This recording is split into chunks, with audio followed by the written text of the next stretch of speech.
Good morning बच्चों। कैसे हैं आप लोग?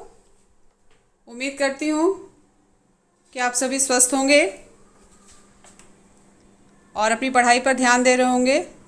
बच्चों, आज हम लोग क्लास 10th में भारत और समकालीन विश्व में अध्याय नंबर 2 पढ़ेंगे और आज के हमारे टॉपिक का नाम है भारत में राष्ट्रवाद।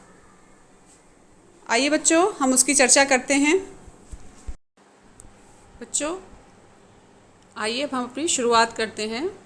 और शुरुआत में पहले आप ये जानेंगे कि 19वीं शताब्दी के उत्तरार्ध में भारतीयों में राष्ट्रीय राजनीतिक चेतना का विकास बहुत तेज़ी से हो रहा था और जिसके कारण भारत में एक संगठित राष्ट्रीय आंदोलन का सूत्रपात हुआ। महात्मा गांधी के रूप में हमें एक ऐसा व्यक्ति मिला जिनके नेतृत्व में हमने अपना पूरा राष्ट्रीय आंदोलन लड़ा था। तो बच्चों, अब ये जानते हैं कि आखिर इस आंदोलन की शुरुआत कैसे हुई। तो सबसे पहले हम चर्चा करेंगे प्रथम विश्व युद्ध की। प्रथम विश्व युद्ध आप सभी जानते हैं कि 1914 से 1918 तक यह युद्ध लड़ा गया था और इसमें दो शक्तियां थीं। मित्र राष्ट्र जिसमें ब्रिटेन, फ्रांस और रूस थे, और दूसरी तरफ केंद्रीय शक्तियां थीं जिसमें ऑस्ट्रिया, जर्मनी और हंगरी थे। जब ये युद्ध हो रहा था तब भारत अंग्रेज़ों के अधीन था, अंग्रेज़ों की अधीनता में हमारा देश था। तो भारत को भी इस युद्ध में ना चाहते हुए भी शामिल होना पड़ा था, ब्रिटिश उपनिवेश होने के नाते। लेकिन जब भारत इस विश्व युद्ध में शामिल हुआ उसका बहुत व्यापक असर देखने को मिला, क्योंकि जब ये युद्ध समाप्त हुआ तो भारत में एक तरीके से नई आर्थिक और राजनीतिक स्थिति पैदा हो गई थी। लोगों को ये लगा था कि युद्ध खत्म होने के बाद उनकी मुसीबतें कुछ कम हो जाएंगी, लेकिन ऐसा हुआ नहीं, बल्कि स्थिति और भी कठिन होती गई भारतीयों के लिए। और आगे हम आपको बताते हैं कैसे कैसे क्या क्या परिवर्तन आए थे। बच्चों, जैसा कि मैंने बताया कि युद्ध के बाद आर्थिक स्थिति में परिवर्तन आ गया था, तो सबसे पहले क्या हुआ था कि जो आम जनता थी उनके लिए कोई भी वस्तु इतनी महंगी हो गई थी, उसकी कीमत इतनी बढ़ गई थी कि ख़रीदना बहुत मुश्किल हो गया था। युद्ध के कारण बहुत सारा पैसा खर्च हो गया था। तो ब्रिटिश सरकार ने क्या कर दिया कि खर्चे की भरपाई करने के लिए तमाम तरह के टैक्स लगा दिए, आम जनता पर सीमा शुल्क बढ़ा दिया और वस्तुओं के दाम मैंने बताया था कि बहुत उसके दुगने कर दिए, जो जहाँ तक आम जनता पहुँच ही नहीं पा रही थी। अपनी ही आवश्यकता पूर्ति करना बहुत मुश्किल हो गया था और गांव से जो स्वस्थ पुरुष थे उनको ज़बरदस्ती सिपाही बनाकर सेना में भेज दिया, और जिसके कारण वहाँ के लोगों में बहुत ही व्यापक आक्रोश छाया हुआ था। हर तरीके से उन्होंने ग्रामीण जनता पर या देश की जनता पर अपना अत्याचार किया हुआ था। इसी के तहत 1918 ईस्वी से 1921 ईस्वी तक देश के बहुत से हिस्सों में फसल खराब हो गई थी, जिसके कारण खाद्य पदार्थों का भारी अभाव भी पैदा हो रहा था। जब फसल ही नहीं होगी तो खाने को कहाँ से मिलेगा, ये स्थिति भी पैदा हो गई थी। उसी समय फ्लू की महामारी फैल गई थी। बच्चों, जैसे इस समय हमारे देश में कोरोना महामारी फैली हुई है, ठीक इसी तरह उस समय फ्लू की महामारी फैली हुई थी, जिसका कारण बहुत सी जनजीवन प्रभावित हुआ था। और देखा जाए तो 1921 की जनगणना के मुताबिक अकाल और महामारी के कारण लगभग 120 से 130 लाख लोग मारे गए थे। अब आप समझ सकते हैं कि कितनी भयंकर महामारी रही होगी। और उस अकाल के कारण, अकाल आप समझते होंगे, अकाल में सूखा पड़ गया था या किसी भी तरीके का हो सकता है, जैसे फसल नष्ट हो गई थी तो अनाज का अकाल पड़ गया था। तो इन सब परिस्थितियों में देखा जाए तो भारत का राजनीतिक और आर्थिक परिदृश्य बिल्कुल बदला हुआ था और एक ऐसे व्यक्ति या एक ऐसे नेतृत्व की तलाश थी जो हम लोग को इस संकट से बाहर निकाल सके। तो और इसी संकट से बाहर निकालने के रूप में हम आगे चल के महात्मा गांधी के बारे में चर्चा करेंगे। बच्चों, इसी समय भारतीय राजनीति में महात्मा गांधी का आगमन होता है और एक ऐसा नेतृत्व हमारे सामने आता है जो हमें संघर्ष के नए रास्ते पर चलना सिखाता है। महात्मा गांधी जनवरी 1915 में भारत लौट आए थे। वो दक्षिण अफ्रीका में थे और दक्षिण अफ्रीका में उन्होंने एक आंदोलन शुरू किया था, सत्याग्रह आंदोलन। वहाँ पर ये आंदोलन गोरे और कालों के बीच जो भेद था उसके खिलाफ था और इस आंदोलन में इन्होंने सफलता भी प्राप्त की थी। और जब वो भारत आए और भारत की राजनीतिक स्थिति को देखा तो उन्हें बहुत दुख हुआ और यहाँ पर भी उन्होंने इसी आंदोलन का सूत्रपात किया। गांधी जी ने भारत में भी सत्याग्रह आंदोलन की शुरुआत की थी और दक्षिण अफ्रीका में जो भी इन्होंने वीरता की लड़ाई लड़ी थी उससे सभी भारतीय परिचित थे और उसी वीरता के तहत सबने गांधी जी के नेतृत्व को स्वीकार भी किया। सबसे पहले तो हम चर्चा ये करेंगे कि सत्याग्रह का अर्थ क्या है। आप सभी समझ रहे होंगे कि सत्याग्रह मतलब सत्य के रास्ते पर चलना या सत्य की शक्ति पर आग्रह और सत्य की खोज पर जोर देना। अगर इसको व्यापक अर्थ में देखा जाए तो ये है कि अगर आपका उद्देश्य सच्चा है या आप किसी सच्चे उद्देश्य के लिए अन्याय के खिलाफ लड़ रहे हैं तो उसे अपने ऊपर अत्याचार करने वालों से लड़ने के लिए शारीरिक बल की आवश्यकता नहीं है। मतलब हमें कुछ अपना शारीरिक दमखम नहीं दिखाना है। अगर हम सच्चे हैं तो हमारी बात कहीं ना कहीं साबित ही होगी और इसी का महात्मा गांधी ने पालन करने के लिए कहा और सत्याग्रह आंदोलन की शुरुआत भी उन्होंने इसी के तहत की थी। सत्य और अहिंसा ही उनकी जीत का आधार बने, ऐसा गांधी जी का मानना था और इसी सत्याग्रह आंदोलन की शुरुआत करते हुए भारत में इन्होंने राष्ट्रीय आंदोलन की शुरुआत की थी। इसी के क्रम में हम अब ये पढ़ेंगे कि महात्मा गांधी ने कौन कौन से 3 किसान आंदोलन शुरू किए थे और उसका क्या प्रभाव पड़ा। 3 किसान आंदोलनों में सबसे पहले चंपारण सत्याग्रह आंदोलन, दूसरा खेड़ा किसान आंदोलन और तीसरा अहमदाबाद में मिल मजदूरों का आंदोलन था। ये तीनों आंदोलन ही मुख्य थे। आइए बच्चों, अब हम आपसे चंपारण आंदोलन की बात करते हैं। महात्मा गांधी का जब दक्षिण अफ्रीका से भारत आगमन हुआ था उसके बाद ये सबसे पहला उनका सत्याग्रह आंदोलन था। चंपारण वर्तमान में बिहार में स्थित है और वहाँ पर यह आंदोलन 1917 ईस्वी के आसपास हुआ था और देखा जाए तो ये भारत का पहला नागरिक अवज्ञा आंदोलन भी था। इस आंदोलन के जरिए महात्मा गांधी ने लोगों के विरोध को सत्याग्रह के माध्यम से लागू करने का प्रयास किया था। ब्रिटिश हुकूमत के खिलाफ आम जनता का ये अहिंसात्मक प्रतिरोध था। महात्मा गांधी ने चंपारण के किसानों की दुर्दशा को दूर करने के लिए बहुत प्रयास किया। अंग्रेज़ों ने जो चंपारण के पट्टेदार किसानों को जबरन बड़े पैमाने पर नील की खेती करने का फरमान सुनाया था, उसके खिलाफ महात्मा गांधी ने सक्षम वकीलों के साथ चंपारण ज़िले के लोगों को संगठित किया और उन्हें काफ़ी हद तक शिक्षित करने का प्रयास किया और उन्हें आत्मनिर्भर भी बनाया ताकि वो अपने आजीविका के अन्य साधन भी ढूंढ सकें।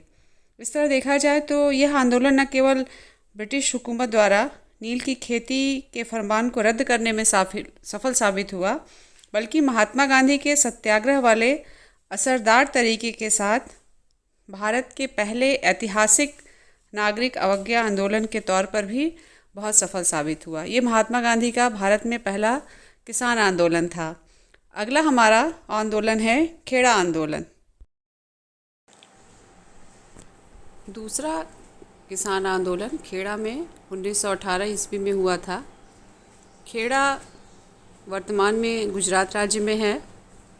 यह आंदोलन अंग्रेज़ सरकार की कर वसूली के विरुद्ध में हुआ था। यहाँ पर क्या हुआ था कि 1918 में पूरे साल की फसल जो है ख़राब हो गई थी। किसानों की दृष्टि में फसल चौथाई भी नहीं हुई थी और वो चाह रहे थे कि जो उनके ऊपर लगान है, जो टैक्स लगा है, उसमें माफ़ी मिल जानी चाहिए। पर जो सरकारी अधिकारी थे वो किसानों की बात मानने को तैयार नहीं थे और वो हर हाल में टैक्स वसूलना ही चाह रहे थे।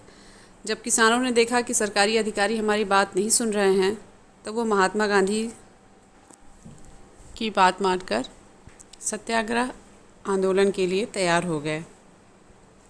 इस आंदोलन के तहत गांधी जी ने किसानों से कहा कि जो खेत बेवजह कुर्क कर लिए गए हों, मतलब जिनको अंग्रेज़ों ने ज़बरदस्ती कब्जे में ले लिया गया हो, उनकी जितनी भी फसल हो काट कर ले आएँ। गांधी जी के इस आदेश का किसानों ने पालन भी किया और कुछ अपनी फसल काट के भी ले आए थे। अंग्रेज़ों ने उन सभी को पकड़ लिया और उनके ऊपर मुकदमा चलाया। कुछ किसानों को सज़ा भी हुई।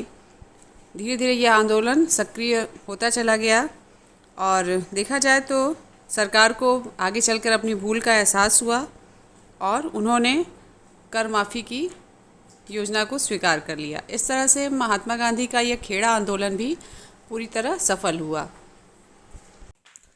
अगला आंदोलन हमारा अहमदाबाद आंदोलन है, जो 1918 ईस्वी में हुआ था। बच्चों, ये आंदोलन क्या था आप इसको समझेंगे। अहमदाबाद मिल सत्याग्रह गांधी जी की प्रथम भूख हड़ताल थी। यहाँ पर उस समय अहमदाबाद में प्लेग फैला हुआ था। मज़दूर शहर छोड़कर जा रहे थे, जिससे मिल का काम भी बहुत प्रभावित हुआ था। तब मिल मालिकों ने प्रोत्साहन हेतु प्लेग बोनस का प्रावधान किया। प्लेग बोनस समझ रहे हैं आप। और जब ये महामारी समाप्त हो गई तो उन्होंने प्लेग बोनस देना बंद कर दिया। इससे मज़दूर काफ़ी परेशान हो गए, क्योंकि आर्थिक स्थिति बहुत ज़्यादा अच्छी नहीं थी।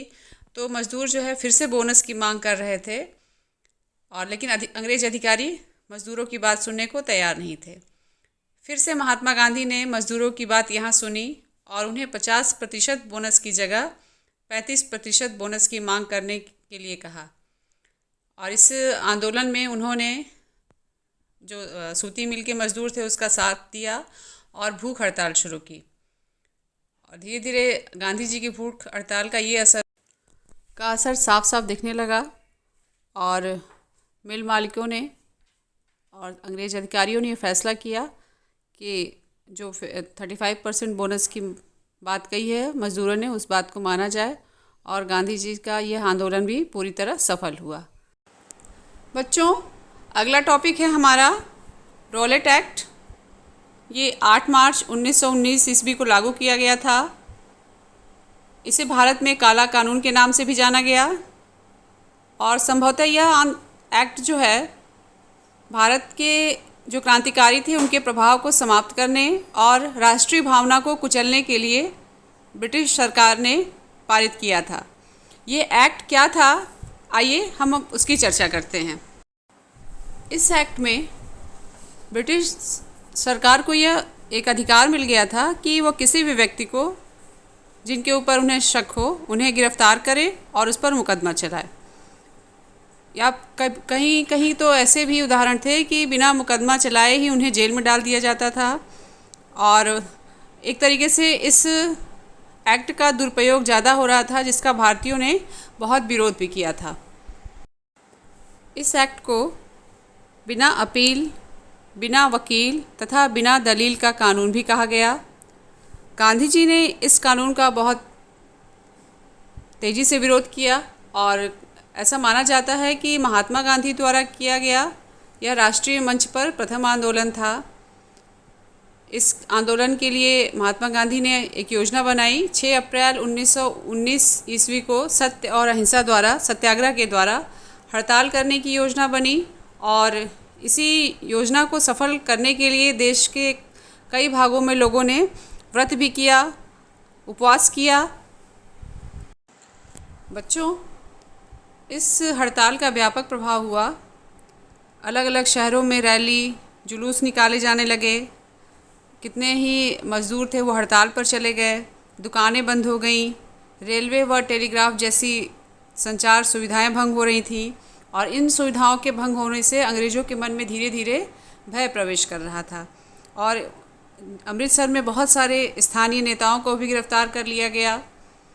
गांधी जी के दिल्ली में प्रवेश करने पर पाबंदी लगा दी गई। 10 अप्रैल को पुलिस ने अमृतसर के एक शांतिपूर्ण जुलूस का दमन करने का प्रयास किया और उसके ऊपर गोली चला दी।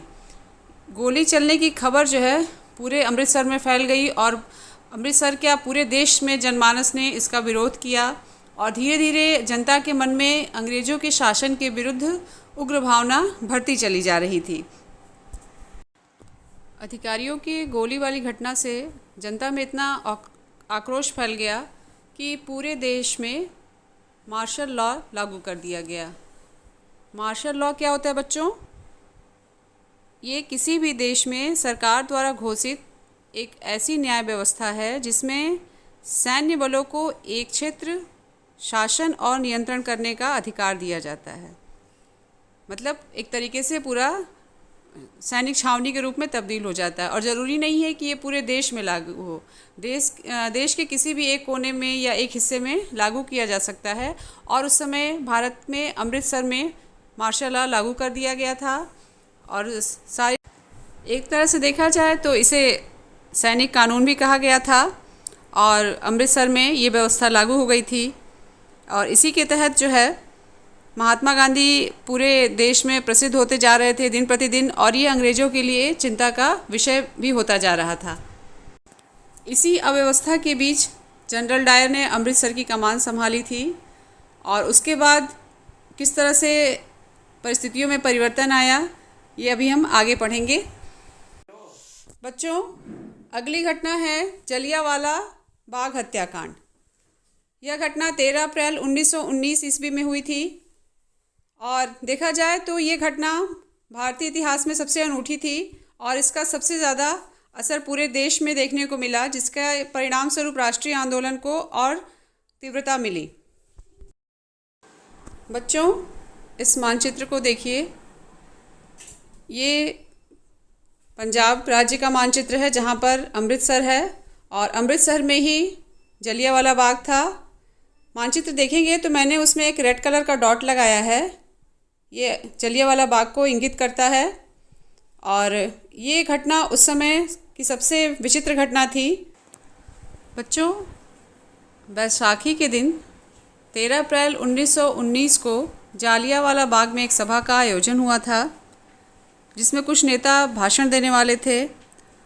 पूरे शहर में कर्फ्यू लगा हुआ था, जैसा कि मैंने बताया कि मार्शल लॉ लागू था, लेकिन कुछ लोग ऐसे थे जिन्हें पता नहीं था कि मार्शल लॉ लागू हुआ है। वो अपने परिवार के साथ मेला देखने या घूमने के लिए निकल पड़े थे और जब उन्हें सभा की खबर मिली तो वो जलियांवाला मैदान में सपरिवार पहुंच गए। उस समय क्या हुआ कि जब नेता खड़े होकर रोटियों के ढेर पर भाषण दे रहे थे तभी ब्रिगेडियर जनरल डायर ने अपने लगभग 90 सैनिकों के साथ वहां पर प्रवेश किया। और जनरल डायर ने क्या किया? डायर ने बिना कोई चेतावनी दिए सारे मैदान से जितने भी बाहर निकलने के रास्ते थे उनको बंद करा दिया और अपने सिपाहियों को निहत्थे लोगों पर गोली चलाने का आदेश दे दिया।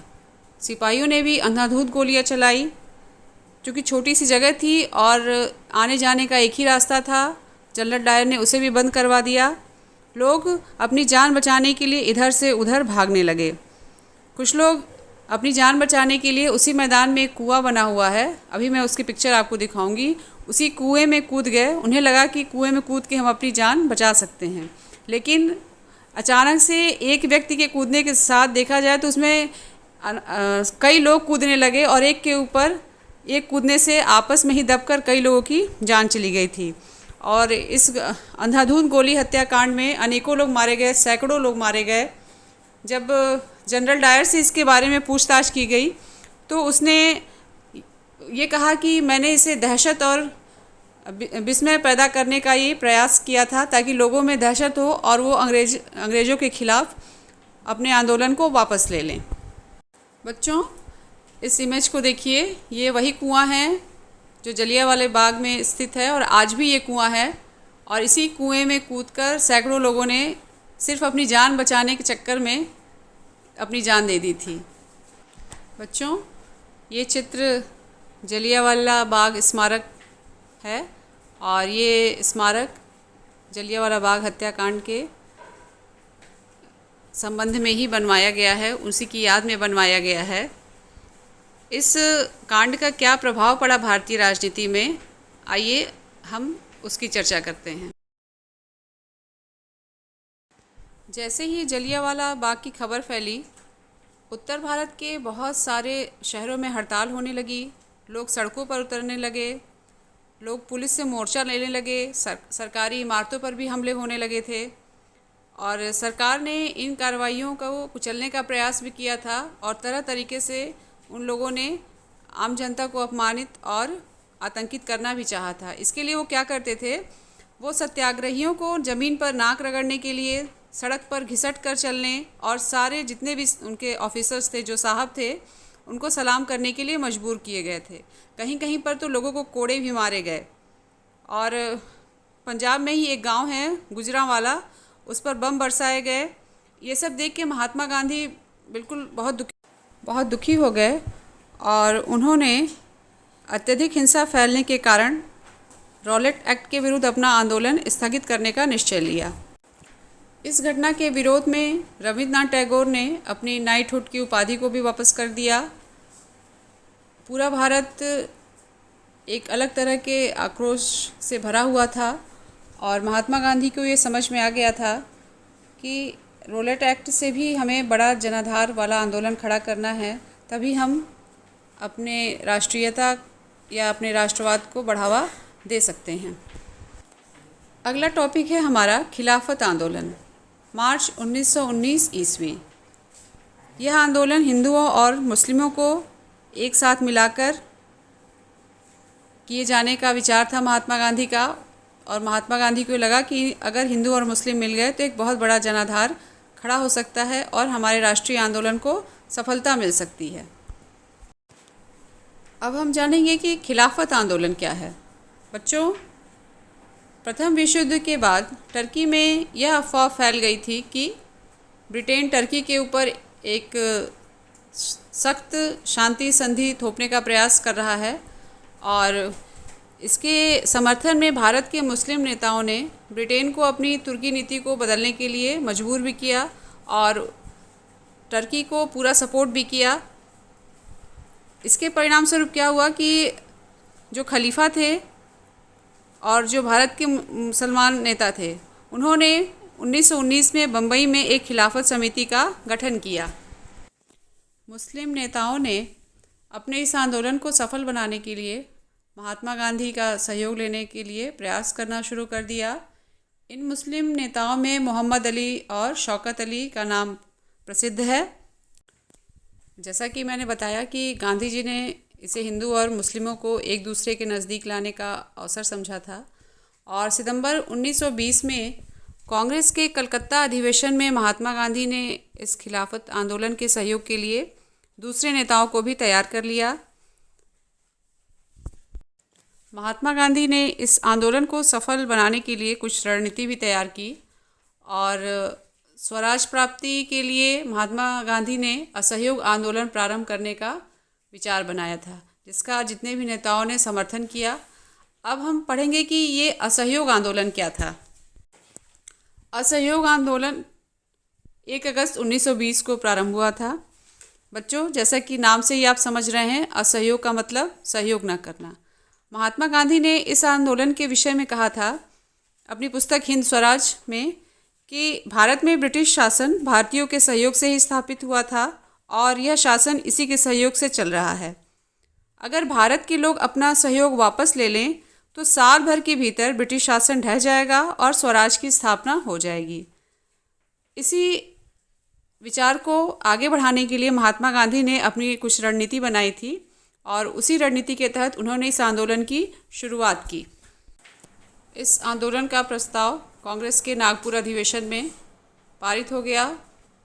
इस आंदोलन को सफल बनाने के लिए गांधी जी ने सुझाव दिया कि लोगों को जो पदवियां प्राप्त हैं सरकार द्वारा, उनको वापस करना होगा, और लोगों ने किया भी। सरकारी नौकरी का त्याग, सेना, पुलिस, अदालतों, स्कूलों और विदेशी वस्तुओं का बहिष्कार करना चाहिए, और लोगों ने इसमें बढ़ चढ़ कर हिस्सा लिया। देशी सामानों को बढ़ावा देने के लिए ब्रिटिश सामानों को घरेलू सामान या स्वदेशी द्वारा प्रतिस्थापित किया गया। तरह तरह के परिवर्तन हुए, और एक तरीके से इस आंदोलन के द्वारा महात्मा गांधी ने जनव्यापी आंदोलन शुरू किया। इस आंदोलन की शुरुआत शहरी मध्य वर्ग से हुई। हजारों विद्यार्थियों ने स्कूल कॉलेज छोड़ दिए, शिक्षकों ने इस्तीफे दे दिए, वकीलों ने भी मुकदमा लड़ना छोड़ दिया। अधिकतर प्रांतों में परिषद चुनाव का बहिष्कार हुआ। विदेशी सामानों की होली जलाई गई। शराब की जो दुकानें थी उनकी पिकेटिंग की गई। विदेशी कपड़ों का भी बहिष्कार हुआ था। और जब विदेशी कपड़ों की का बहिष्कार हुआ तो धीरे धीरे पूरे भारत में देशी वस्त्रों का मांग बढ़ने लगा और जो देशी हथकरघा उद्योग था उसके उत्पादन में भी धीरे धीरे वृद्धि होनी शुरू हो गई थी। बच्चों, धीरे धीरे यह आंदोलन धीमा पड़ने लगा। खादी का कपड़ा महंगा होने के कारण गरीब उसे खरीद नहीं पा रहे थे, इसलिए वे मिलों के कपड़ों का ज़्यादा लंबे दिनों तक बहिष्कार नहीं कर पाए।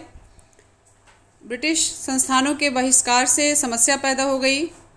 छात्रों और शिक्षकों को सरकारी स्कूलों में अध्ययन करने के लिए और नौकरी करने के लिए फिर से आना शुरू करना पड़ा। वकीलों ने भी सरकारी अदालतों में कार्य पुनः प्रारंभ कर दिया था। इस तरह से ये आंदोलन धीरे धीरे धीमा पड़ता गया। शहरों से बढ़कर आंदोलन गांव तक फैल गया था। इसी में अवध में किसानों का नेतृत्व बाबा रामचंद्र ने किया, जो पहले फिजी में गिरमिटिया मजदूर के तौर पर काम कर चुके थे। गिरमिटिया मजदूर क्या होते हैं? औपनिवेशिक शासन के दौरान बहुत सारे लोगों को काम करने के लिए फिजी, गयाना, वेस्ट इंडीज़ आदि जगहों पर ले जाया गया था, जिन्हें बाद में गिरमिटिया कहा जाने लगा था। इन्होंने किसानों का ये आंदोलन था जिसमें अत्यधिक राजस्व वसूल करने वाले जमींदारों के विरुद्ध इन्होंने आंदोलन शुरू किया। कई जगहों पर जमींदारों को नाई धोबी की सुविधाओं से भी वंचित करने के लिए पंचायत ने नाई धोबी बंद का आदेश दिया। ये एक नए तरह का आंदोलन शुरू किया गया था। इसी के क्रम में 1920 तक पंडित जवाहरलाल नेहरू, बाबा रामदास ने अवध किसान सभा का गठन किया। एक महीने के अंदर इस क्षेत्र के आसपास के गांव में 300 से अधिक शाखाएं स्थापित हो गई थीं। इस आंदोलन के फैलने से जो तालुकदार और व्यापारी जो थे, जो अमीर वर्ग थे, उनके घरों पर हमले होने लगे, उनके बाज़ारों को लूट लिया गया, अनाज के गोदामों पर कब्जा कर लिया गया। महात्मा गांधी के असहयोग आंदोलन का आदिवासी किसानों ने अपने अपने तरीके से व्याख्या की। आइए हम ये जानते हैं कि उनके द्वारा स्वराज की व्याख्या किस रूप में हुई थी। आदिवासियों ने ये समझा कि गांधी जी ने घोषित किया है कि किसी भी कर का भुगतान नहीं किया जाएगा और गरीबों के बीच भूमि पुनर्वितरित कर दी जाएगी। इसी के तहत उन्होंने बेगारी करने से मना कर दिया। आंध्र प्रदेश की गुडेम पहाड़ियों में आतंकवादी गुरिल्ला आंदोलन अल्लूरी सीताराम राजू के नेतृत्व में पूरी तरीके से फैल चुका था। राजू ने महात्मा गांधी के महानता के गुण गाते हुए लोगों को खादी पहनने और शराब का त्याग करने के लिए कहा और उनका यह मानना था कि भारत अहिंसा के बल पर नहीं, केवल बल के उपयोग से ही मुक्त हो सकता है। इसी के तहत 1859 में असम के बागानी मजदूरों ने भी एक नया काम शुरू कर दिया था। वहाँ के इनलैंड इमिग्रेशन एक्ट के तहत बागानों में काम करने वाले मजदूरों को बिना इजाज़त बागान से बाहर जाने की छूट नहीं दी गई थी। लेकिन जब उन मजदूरों ने असहयोग आंदोलन के बारे में सुना तो हजारों मजदूरों ने अधिकारियों की आज्ञा की अवहेलना करते हुए बागान छोड़ दिए और अपने घर के लिए निकल पड़े। लेकिन वह अपनी मंजिल पर या अपने घर तक नहीं पहुंच पाए। क्यों? क्योंकि रेलवे और स्टीमर में भी हड़ताल चल रही थी और वे रास्ते में ही फंस गए। उन्हें पुलिस ने पकड़ लिया और उनकी बुरी तरह पिटाई हुई।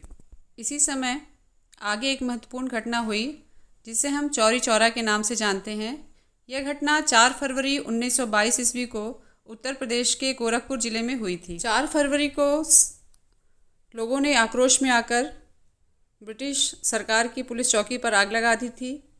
इस घटना में 3 नागरिकों सहित लगभग 23 पुलिसकर्मी जलकर मर गए थे। इस चौरा चौरी कांड से महात्मा गांधी बहुत दुखी हुए और उन्हें यह समझ में आ गया था कि उनका ये असहयोग आंदोलन धीरे धीरे हिंसक रूप लेता जा रहा है और उन्होंने असहयोग आंदोलन स्थगित करने का निश्चय ले लिया था। बहुत से लोगों ने गांधी जी के इस फैसले का विरोध भी किया और विरोध इतना ज़बरदस्त था कि फिर से क्रांतिकारियों में एक गर्म विचारधारा और नरम विचारधारा का उदय होने लगा था। इस तरीके से असहयोग आंदोलन का समापन हुआ और इसी आंदोलन की पृष्ठभूमि में हमारे अगले आंदोलन सविनय अवज्ञा आंदोलन की पृष्ठभूमि तैयार हो रही है। उसको हम अगले टॉपिक में पढ़ेंगे। बच्चों, आज ये टॉपिक आपका ख़त्म हुआ और मैं उम्मीद करती हूँ कि आपको सत्याग्रह आंदोलन और असहयोग आंदोलन उससे संबंधित जितनी भी घटनाएं हुई थी बहुत अच्छे से समझ में आ गई होगी। आप घर पर रहिए, सुरक्षित रहिए। Thank you.